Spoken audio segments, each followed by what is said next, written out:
Então, qual que é a ideia? Hoje a gente vai falar sobre qualidade da água, tá? Eu acho que é um dos assuntos mais importantes aí da disciplina. Como você mensura a qualidade da água, né? Como você classifica, tá? Então, essa aula aqui, a qualidade das águas é dividida em duas aulas, tá? 6.1 e 6.2. Amanhã a gente vai ver a 6.2. Então, hoje a gente vai ver um pouquinho sobre a parte teórica e amanhã a gente vai ver os parâmetros da qualidade, tá? Os indicadores. Tá? Como está falando aqui, o objetivo, né? Conhecer os padrões de qualidade da água, os indicadores e os principais impactos ambientais envolvidos. Tá? Então, eu não sei se vocês sabem, né? Mas a água, ela é um solvente, né? O que é um solvente? É um líquido, é a propriedade de diluir os materiais, né? Você separar as partículas sólidas que estão carreadas no líquido, né? Então, essa propriedade de solvente, tá? Só que o que acontece? Por ela ser um solvente, ela naturalmente consegue retirar as impurezas que contém nela, tá? Por exemplo, num rio é chamado de depuração, né? O que é a capacidade de autodepuração de um rio? É a capacidade que um rio tem de se limpar sozinho, tá? Ou seja, ele naturalmente consegue diluir a carga orgânica, a matéria orgânica decomposta, e aí aumentar a qualidade dele. Isso é um nível natural, tá? Só que qual é o problema? A água em ambiente normal, sem a interferência do homem, ela mantém fortemente a sua capacidade como solvente de diluição. Ela consegue diluir os lançamentos de esgoto naturais. O problema é quando você tem a atividade humana, a ação antrópica. O que acontece? Está falando aqui, ó. Com a ação antrópica, você vai causar um desequilíbrio. Então, a carga que chega é maior do que a capacidade de diluição. Então, você acaba tendo a poluição e a contaminação do recurso hídrico. Tá? Ele fala aqui, ó, sem ação antrópica, a água recebe contribuições das alterações naturais, que podem alterar sua composição liminológica. Quando eu falo liminológico, pessoal, tem a ver com três características da água: característica física, por exemplo, característica de temperatura, uma característica física; pH, uma característica química, né? E biológica, por exemplo, o DBO, demanda bioquímica de oxigênio. Então, a água, quando você fala nas três propriedades, química, física e biológica, elas podem ser também chamadas de liminológica, tá? Liminologia. O que é liminologia? É o estudo dos parâmetros da água, tá? A gente vai ver que a água ela tem mais de chega a ter 100 né, 100 e poucos parâmetros, né, variáveis, certo? Só que a gente vai ver que existem algumas principais, como pH, que tem a ver com a acidez, né, demanda bioquímica de oxigênio, fósforo. A gente vai ver que tem algumas principais, tá? A gente costuma trabalhar com o meio ambiente, tá? Então, a gente viu na aula passada que cada água vai ter uma finalidade, de acordo com a legislação, lembra? Dependendo do uso da água, você vai ter uma legislação que vai variar de acordo com a quantidade da água disponível e a qualidade, se aquele rio já está ou não poluído. Quando a gente fala qualidade, pessoal, tem a ver com poluição. O que é uma água de alta qualidade? É uma água que não está poluída, uma água que não está contaminada. O que é uma água de baixa qualidade? É uma água que está poluída, que tem contaminação. Tá? Então a gente fala que a água que sem ação antrópica, ela vai receber contribuições naturais que podem alterar as suas características, né? O que são essas contribuições? Por exemplo, erosão. Lembra que eu falei que é erosão? Né? Erosão é quando o solo se desagrega e as partículas vão cair na água. É natural, às vezes pode ter uma chuva muito forte numa área que é inclinada, né? E aí pode desbarrancar naturalmente e aí levar esses sedimentos para a água. Animais que morrem, né? Ou até mesmo árvores que morrem, que fica lá, aquela matéria orgânica vai apodrecendo, e aí com a chuva, o escoamento superficial, essa matéria orgânica vai parar no rio. E aí o que vai acontecer? Vai alterar a qualidade. Os próprios animais que morrem, né? Os peixes que morrem nas águas, o corpo vai contaminar, né? Brevemente, depois vai voltar como era antes. Então, qual que é aqui o importante a gente saber? Que a natureza, embora a natureza seja caótica no sentido de ter muita diversidade, ela tem um equilíbrio, tá? Ela tem um equilíbrio. E muitas vezes, quando o ser humano entra na bacia hidrográfica, ele altera, ele causa um desequilíbrio. E aí você começa a ter os impactos ambientais negativos, tá? Então ele fala aqui, ó, que deve-se considerar que a interferência humana altera a composição da água, tá? Cujo grau de dificuldade de remoção é superior ao de substâncias provenientes da decomposição. Ou seja, a carga poluente que chega, a carga que polui, ela é maior do que a capacidade de depuração, diluição do corpo hídrico. Então, você acaba tendo o quê? Demora mais para o rio ou para a represa diminuir a poluição. Tá? Então, o que acontece? Ó, o carregamento, aqui a gente tem uma foto, né, de uma adutora lançando aqui, ó, na verdade é uma rede coletora, né, lançando o efluente no esgoto. Aqui é uma ET, a estação de tratamento de esgoto, e aqui você tem o esgoto sendo lançado no rio depois de tratado. Aqui você tem aqui os equipamentos, a maquinária que faz o tratamento químico do esgoto, e aqui lançando esse esgoto tratado no rio. Tá? Então ele fala aqui o carregamento das impurezas. Quando a gente fala em impurezas, são o quê? Matéria orgânica e componentes químicos. Tá? O carregamento das impurezas dos lançamentos no corpo receptor, o corpo receptor é o rio. Né? Então, o lançamento de esgoto no rio altera as características da água, podendo provocar alteração na fauna, né? E acarretando no desequilíbrio, causando poluição e restrição do uso da água. Então ele fala o seguinte, ó, o que é a qualidade da água? A qualidade da água é essas alterações que a água vai ter, alterações dos seus parâmetros físicos, químicos ou biológicos, que vai mostrar se a água é potável ou não para o consumo humano. Tá? Então ele fala ó, que a qualidade das águas definida naturalmente, né, condição natural, é resultado de certas alterações da bacia. Aqui são os fatores naturais, sem a interferência do ser humano.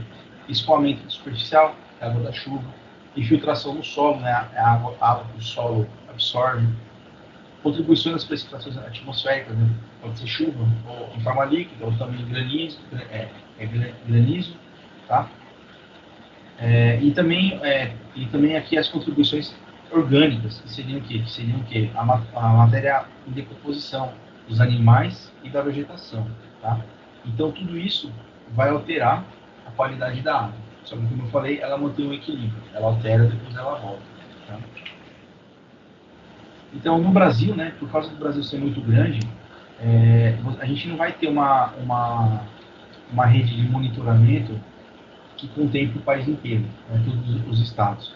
A gente vai ver que nas regiões metropolitanas, onde já está poluído, onde já está contaminado, a rede de monitoramento é maior.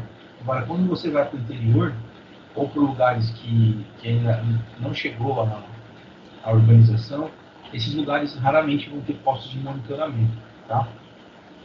Quem é responsável pelos postos de monitoramento? Geralmente são as companhias de saneamento ambiental. Aqui em São Paulo, a gente tem duas. A gente tem a CETESB, que é a Companhia de Tecnologia Ambiental do Estado de São Paulo, CETESB, e o DAI, que é o Departamento de Água e Esgoto. Então, aqui no Estado de São Paulo, nós vamos ter centenas de postos de monitoramento ao longo dos rios, que aí os técnicos dessas administrações públicas, eles frequentemente, né, vão coletar água e ir para o laboratório e fazer os ensaios. Né? Então, eles vão fazer os ensaios e anualmente eles vão publicar um relatório especificando a qualidade. E aí, todo ano eles publicando a qualidade da água, né, os parâmetros da água, você vai ter uma série, né, que a gente chama de série histórica. Com essa série histórica, você consegue correlacionar com outros fatores. Né? Então, por exemplo, imagina que você tem lá uma série histórica de 40 anos do pH em determinado ponto. Você poderia correlacionar o pH com, por exemplo, com a densidade demográfica. Você vai ver que quanto mais cresce a população, maior vai ficar o pH, mais a água tende a ser ácida. Né? Então, você pode relacionar esses indicadores com outras variáveis, tá?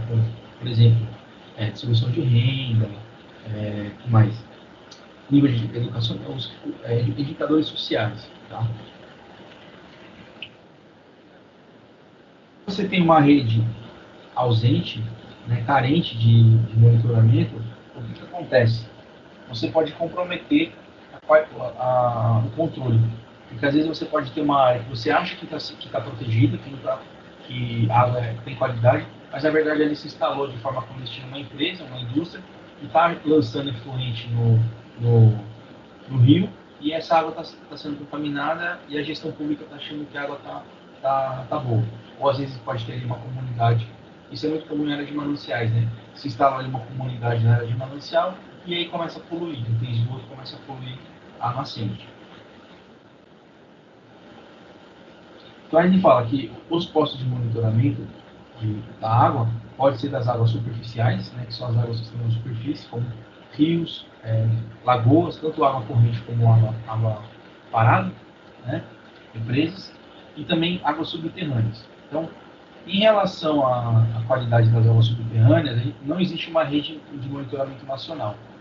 Para águas superficiais existem, que é da ANA, que é a Agência Nacional de Águas. Existem mais de 5 mil postos no Brasil inteiro. Só que esses postos são insuficientes, né? São bastante postos, mas só que eles estão distribuídos de uma forma irregular, como eu falei. Ele tem muito nas regiões metropolitanas, mas tem muito pouco nas regiões urbanas, né? Desculpa, nas regiões rurais, né? Nas regiões protegidas, né? Então, você tem um monitor, embora existam muitos pontos, eles não estão espacialmente bem distribuídos. Tá? E para qualidade da água subterrânea, é pior ainda, porque tem regiões do Brasil que não tem um poço, né? É um poço que vai captar água subterrânea. Não tem. Então, é bem mais limitado você trabalhar com qualidade de água subterrânea. Tá? Então, ele fala aqui ó, que a qualidade da água, né, em função de desenvolvimento de novas tecnologias, em função tanto dos processos industriais como de agricultura, né, eles vão comprometer a qualidade da água. Tá? Então, isso é óbvio, né? Qual que é o sentido de ter os postos de monitoramento? É para manter as qualidades dentro do que a legislação ambiental fala. Né? E para que manter no limite da legislação ambiental? Para a água ser potável para consumo humano. Né? Se você não tem uma legislação, você não vai ter uma água potável, certo? Então eu vou citar aqui os principais parâmetros que a água tem, tá? Mas eu vou explicar eles com detalhes na próxima aula. Então você vai ter lá alguns parâmetros, né, que se destacam: os sedimentos, que é o solo transportado pela água da chuva; os nutrientes, que é a matéria orgânica; temperatura; nível de oxigênio dissolvido, a gente fala OD, né? A acidez, que é o pH; componentes químicos, né? Componentes químicos como óleo, graxa, pesticidas, né? Agrotóxicos, e até mesmo metais, como mercúrio, e também componentes químicos, como hidrocarbonetos aromáticos, que a gente chama de PHS, que é altamente prejudicial para a água; e os bifenos policlorados, que também eles têm a ver com agrotóxicos. Tá? Então são vários componentes, são vários parâmetros que a água vai ter. Certo? Então o que acontece? Né? Como exemplo, quando que começou a preocupação com a qualidade da água? Foi durante a Revolução Industrial na Inglaterra, né, no começo do século XX, na virada do século XIX para o século XX, quando aconteceu um surto de cólera, o tifoide, né? Porque essas doenças são carregadas, são transmitidas pela água, né? Então, como uma forma de diminuir a doença, o que aconteceu? Começaram a fazer redes de esgoto, fazer redes coletoras de esgoto e fazer os tratamentos de água, né? Com o objetivo de diminuir a proliferação das doenças. Tá? Ou seja, foi uma medida corretiva, não uma medida preventiva. Né? Porque nem com a questão a gente, como você vê, por exemplo, posso dar dois exemplos. O carro, seu carro. Se o seu carro quebra, você manda ele consertar, você está fazendo uma manutenção preventiva. Corretiva. Por que você está fazendo uma manutenção corretiva?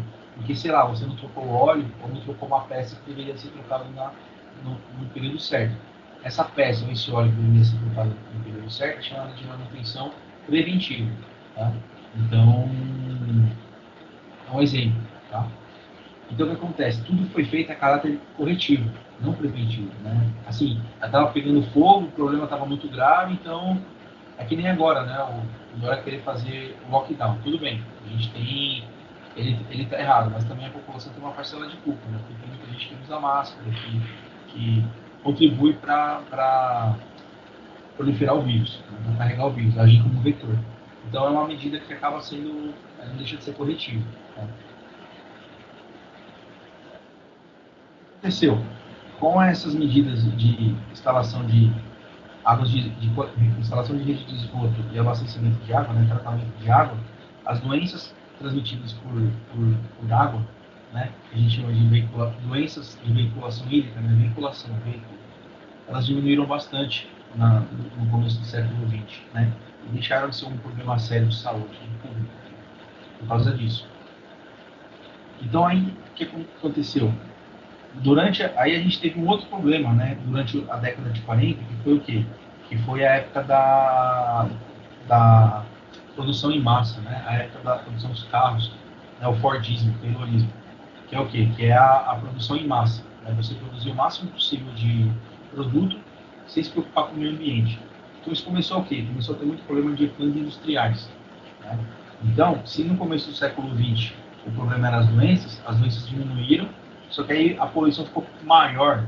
Por quê? Porque a carga de esgoto gerada de efluente era maior do que a infraestrutura disponível. Então começou a ter a poluição da água começou a aumentar muito.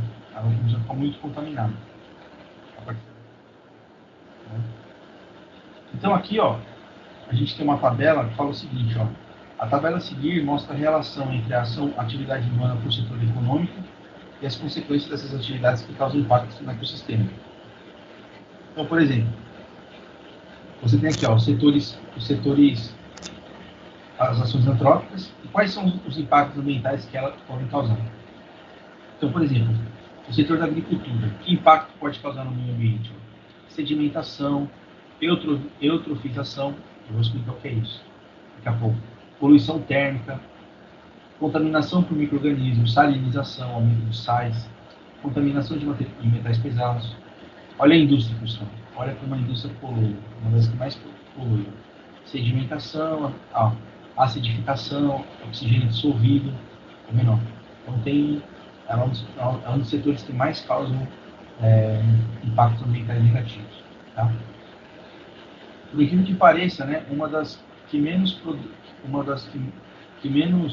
produzem impacto ambiental, é até curioso dizer isso, né? Silvicultura, tá? Silvicultura tem a ver com reflorestamento, tá? Então, quando você refloresta uma área, você planta a espécies que não são nativas daquele bioma, vai gerar também impacto ambiental negativo, tá? O exemplo maior que tem é eucalipto, né?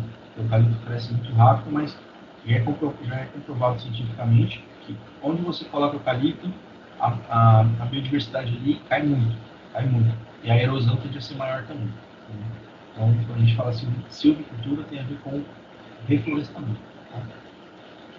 Ó, energia hidroelétrica, né? Quais são os barragens, né? Quais são os impactos ambientais? Sedimentação, eutrofização, poluição térmica, mercúrio, né? Metais pesados e redução de micronutrientes. Tá? E aí, quais são outras contribuições, outros impactos ambientais que vão, outros efeitos ambientais que vão ser aplicados no meio ambiente, né, por causa da ação do homem, da ação antrópica? O desmatamento, né, que vai, porque quando você remove a árvore ali, que serve como habitat para os animais, o que vai acontecer? Você vai ter erosão, o solo vai ter uma diminuição dos seus nutrientes, a gente vai ter um empobrecimento do solo, vai chover menos, tá? Por quê? Por causa que você lembra que eu falei lá do ciclo biológico? Se você não tem árvore, a árvore não consegue transpirar, né? Se a árvore não consegue transpirar, consequentemente ali vai chover menos, né? Vai ficar mais quente, as chuvas, os rios tendem a assorear, por quê? Porque você vai ter muita erosão, o solo vai desertificando, e aí você vai ter um transporte muito grande de sedimentos, e aí você pode ter assoreamento de rio, né? O que é assoreamento de rio? Eu não sei se eu já mostrei para vocês, mas é isso aqui. É quando tem tanto sedimento, ele começa a se sedimentar, né? Você fala, você decantar no fundo do rio, e aí você começa a ter o quê? Você começa a ter as barrancadas de solo. Tá vendo aqui, ó. Tá vendo? Isso é um problema, porque às vezes o rio acaba secando por causa disso. Tá?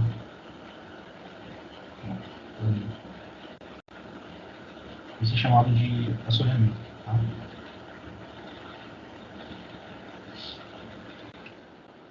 Tá? Da desmatamento, né? Outro problema, agricultura. Por que agricultura? Você vai usar muito agrotóxico, muito pesticida, tá? Então o que vai acontecer? Esses pesticidas, quando chove, eles vão ser todos transportados pela água da chuva no rio. E aí o que vai acontecer? Esses pesticidas vão entrar em contato com os outros parâmetros da água e toda a fauna que tem ali, os peixes e as algas que tem ali embaixo d'água vai acontecer, vão morrer tudo. Então, também contamina. Tá? Outro problema, que é a erosão e a sedimentação. Tá? Aqui ele fala que a erosão é um processo semelhante à quebra, a rachadura do solo. Né? O solo vai trincando e a sedimentação é quando esse solo que ele se desprende, né, ele vai se sedimentando nos fundos de vale. Tá? Então, os sedimentos são carreados para a jusante, ou seja, o que é a jusante? Próximo a onde, a foz do rio, né, onde o rio deságua, então, os sedimentos são carregados para jusante do corpo d'água, mudando significativamente o seu volume, podendo provocar aumento de turbidez. Turbidez é quando a água fica turva, ela fica com aquele aspecto barrento, sabe, de barro. Então, isso que é uma água turva. Tá? Você tem muito mais sólidos, materiais de suspensão, preenchendo o volume da água. Tá? Então, fica com aquele aspecto de barro, de lama.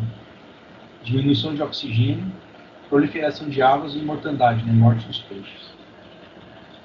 Aí aqui a gente tem um efeito, né, da erosão, né? Então o solo se desprende, com a água o solo pode acontecer tanto pela agricultura, pela precipitação, tanto também pela indústria. Aí o que vai acontecer? Esse solo vai se acumular no leito do rio. Na medida que ele se acumula no leito do rio, vai ter alteração química e física na água, e aí os peixes não vão ter alimento para comer, o oxigênio diminui, e aí o que acontece? Eles começam a morrer. Outro problema também, de adaptação antrópica, a gente já viu, é o efeito estufa, né? Ou seja, a Terra ela vai ter esse efeito de estufa, vai aumentando o buraco na camada de ozônio, certo? E aí o que acontece? Vai ficando mais quente, a temperatura vai aumentando aos poucos. Tá? Ele fala, o efeito estufa é causado por um desequilíbrio na composição atmosférica, provocado pela elevação da concentração dos gases, como metano, CFC, que é para a energia de ar condicionado, e principalmente gás carbônico. Tá? A elevação do gás carbônico deve ser um aumento da queima de combustíveis fósseis e da queima das florestas, ou seja, menor poder de fotossíntese. Né? Outro problema também é a acidificação, que é o quê? Que é a chuva. Às vezes tem tanto componente químico, quando a água evapora, ela se condensa na nuvem, só que não é uma água pura, ela tem muito componente químico, ela tem um pH muito baixo. Então o que acontece?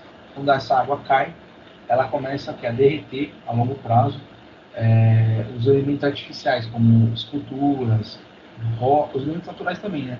No caso seriam as rochas. Então também isso pode ser ruim, né? Porque uma chuva ácida pode matar a vegetação e também matar os animais que não estão acostumados com pH baixo. Então também pode ter morte da fauna. Tá? Ele fala, chuva ácida pode ocorrer pela decomposição da matéria orgânica no fundo do corpo do rio ou por chuva ácida, provocada pela poluição do ar em consequência do lançamento de dióxido de carbono, né, tanto pelos automóveis como pelas indústrias. Esses gases reagem com hidrogênio, formando vapor em forma de ácido sulfúrico ou ácido nítrico, que retorna à superfície com pH inferior a 6, atingindo as cadeias alimentares, destruindo florestas e reagindo com a superfície sanitária, um efeito de corrosão. E aí a gente vai ter o que? As doenças, os micro-organismos patogênicos. Né? O que são os micro-organismos patogênicos? São as bactérias e os vírus que são carregados pela água e eles transmitem doenças. Tá? Então, como febre, tifoide, cólera, diarreia, tem várias doenças que são transmitidas pela água, tá? Se você tiver uma água que está contaminada, você vai adoecer. Então é chamado de contaminação por microambientes patogênicos, decorrente de fezes humanas ou animais, ou principalmente também da matéria orgânica decomposta, tá? Por exemplo, aqui eu coloquei algumas doenças, né, de veiculação hídrica, né, 12 doenças de veiculação hídrica. Então, a gente vai ter aqui a diarreia, por Escherichia coli. A Escherichia coli, ela é, inclusive, um parâmetro da água, que é o famoso, os coliformes fecais. Né? Todo mundo já ouviu falar, né? Coliformes fecais. Lava bem a mão, sua mão está com coliforme fecal. Né? É o que? A Escherichia coli, a diarreia. A amebíase, né? Que é da ameba, o protozoário, né? O que vai fazer? Vai te dar dor abdominal e diarreia. Cólera, né? Cólera. A transmissão da cólera ocorre pela ingestão da água, tá? Então também uma doença leptospirose, né? Que vem do xixi do rato. Ela também é veiculada pela água. Disenteria bacteriana, hepatite A. Então, quando criança, eu peguei hepatite. Eu peguei hepatite porque na escola eu bebi água na escola e peguei hepatite quando eu tinha 9 anos. Eu fiquei 2 meses afastado. Então também você pega hepatite. Aí tem essa doença aqui, ó. Esquistossomose, que também é a barriga d'água, né? Então ela vai trazer várias complicações, inclusive a morte. Febre tifoide, ascaradisia, a dengue também causada pela água abaparada, rotavírus, também rotavírus, né? Só que o rotavírus é mais comum na África, né? Com clima muito quente, tá? E a toxoplasmose, tá? Que é o protozoário, ela também pode levar à morte. Então são várias doenças que se você não tiver a água bem tratada, com qualidade, você pode se infeccionar. Tá? Outro impacto ambiental negativo, salinidade, né? Os sais. O que vai acontecer? Se a água tem muito sal, diminui a fauna, né? A biodiversidade aquática diminui. Né? Porque muito sal implica em pouco oxigênio. Né? Então você vai ter uma quantidade menor de animais vivendo ali. Tá? Então ele fala que a ocorrência de sais na água proveniente do escoamento agrícola, agricultura, de terras com alta teor de salinidade, descargas de águas subterrâneas e até mesmo de perfuração de petróleo, né? Petróleo ou gás. Tá? Aí a gente vai ter outros estudos biológicos. Né? O que são os estudos? Ele fala, outros estudos biológicos. Além das espécies endêmicas, que já mencionamos, que alteram a propriedade química da água, existe outra contribuição que causa para a degradação do rio, que são as espécies invasoras, né, que chegam transportadas por outras embarcações. Então, o que acontece? Você tem ali o seu habitat natural, certo?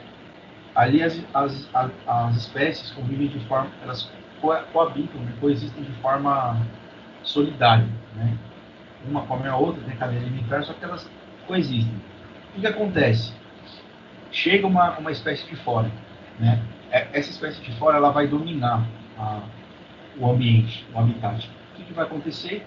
Ela vai se proliferar e vai desequilibrar o meio ambiente. Né? O maior exemplo disso são tanto os mamíferos como também as bactérias. Né?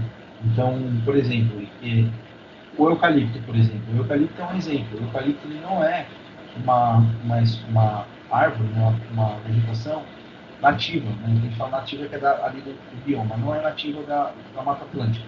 Né? Só que ele nasce com muita facilidade. Onde você planta eucalipto, nasce. Você pode ter um solo pobre. Só que acontece, essa plantação, essa vegetação, ela vai dominar.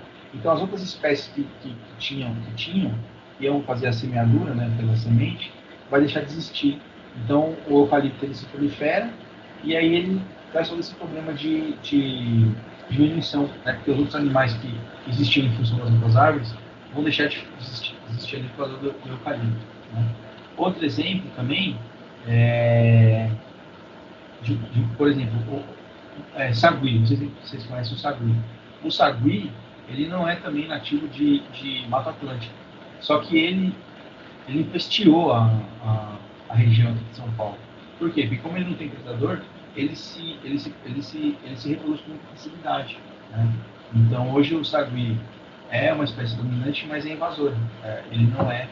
Existem várias outras espécies. Né? Não sou biólogo para dizer, mas vocês verem na internet, espécies invasoras, a gente vai ter várias. Né?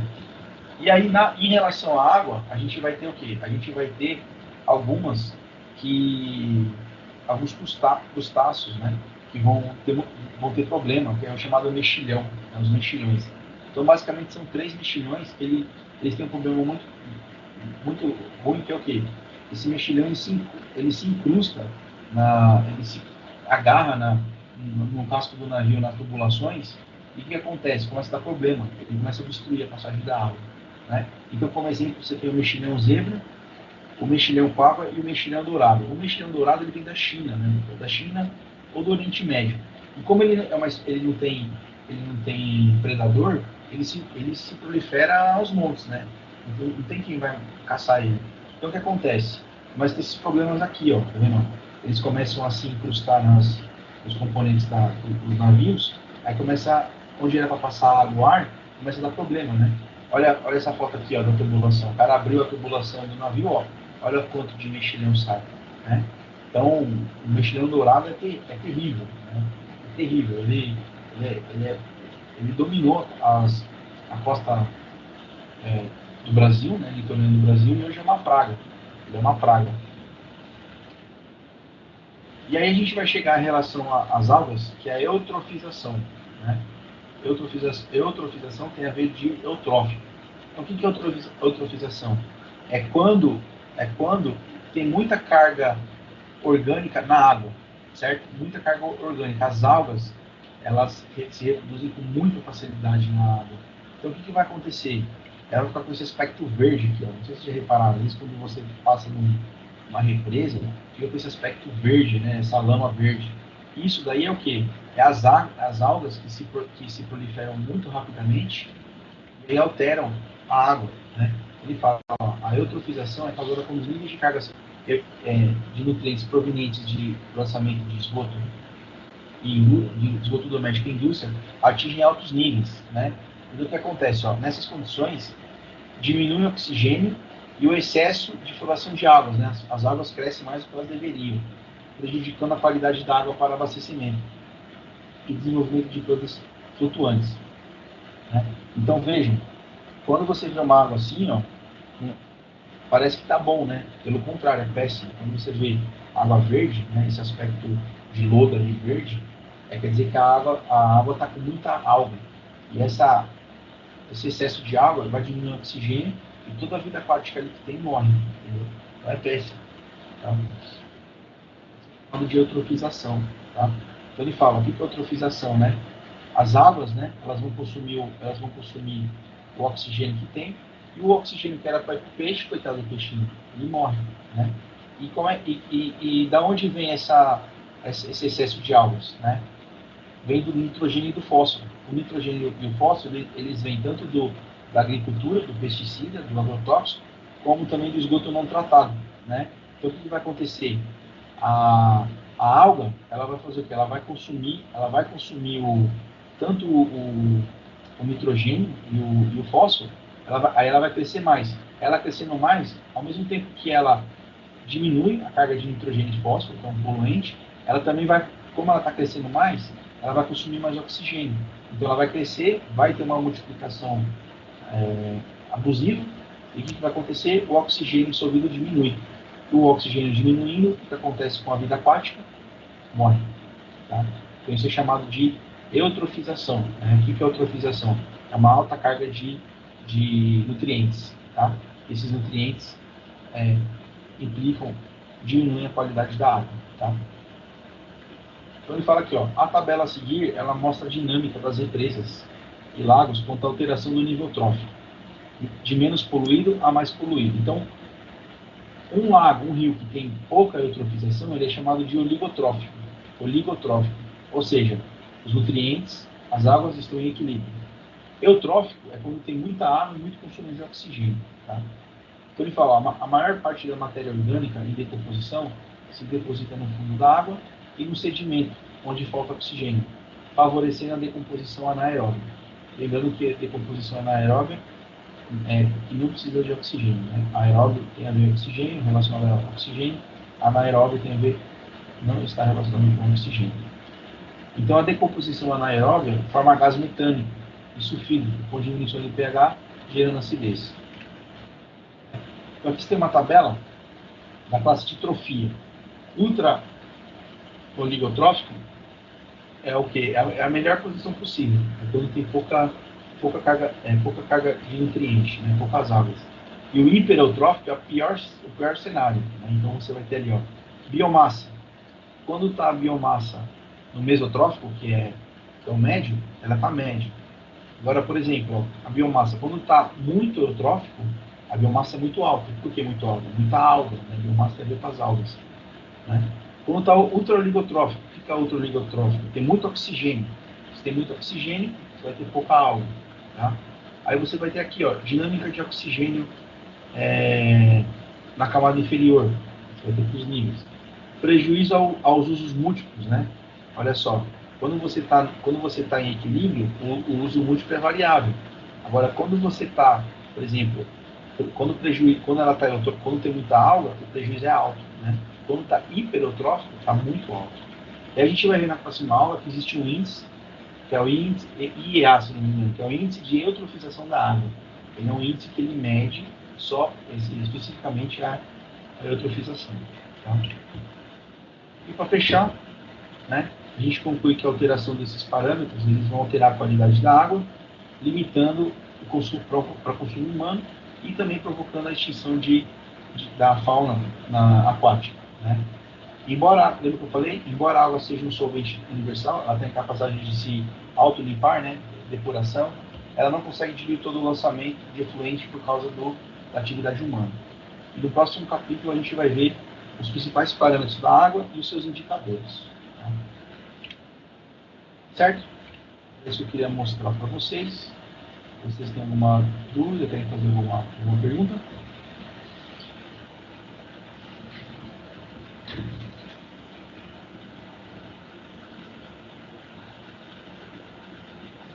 Pessoal, estou muito quieto hoje, pessoal. Tá tudo tranquilo, professor. Tranquilo?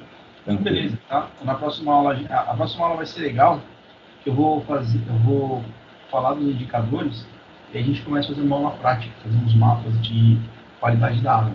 Tá? Professor, bem legal. Fala, César. Então, tá muito quieto, porque assim, boa parte do que o senhor está passando, a gente está vendo também nas outras matérias, algo semelhante. Entendi. Em química, em análises físico-químicas da água, o professor passou uns vídeos sobre o tratamento da água. Certo. E nele fala sobre como apurar a qualidade da água, tudo. Então, tudo que o senhor trouxe hoje, de certa forma, não é lá muito novidade para a gente. Alguns assuntos são compartilhados entre as disciplinas, né, pessoal? Mas não tem como fugir. Exatamente. Tá?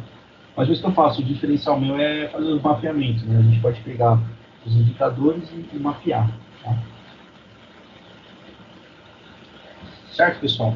Aí eu posso ensinar para vocês também onde pesquisar os parâmetros das águas. Né? Por exemplo, você quer saber um rio lá, tem um rio perto da sua casa. Será que tem um posto de monitoramento ali? Na próxima aula eu explico como é que vocês fazem para achar o posto. E aí baixar os dados, né? A série histórica, né? De tal ano até tal ano. Né? Aí dá para ver que dá para trabalhar legal, tá?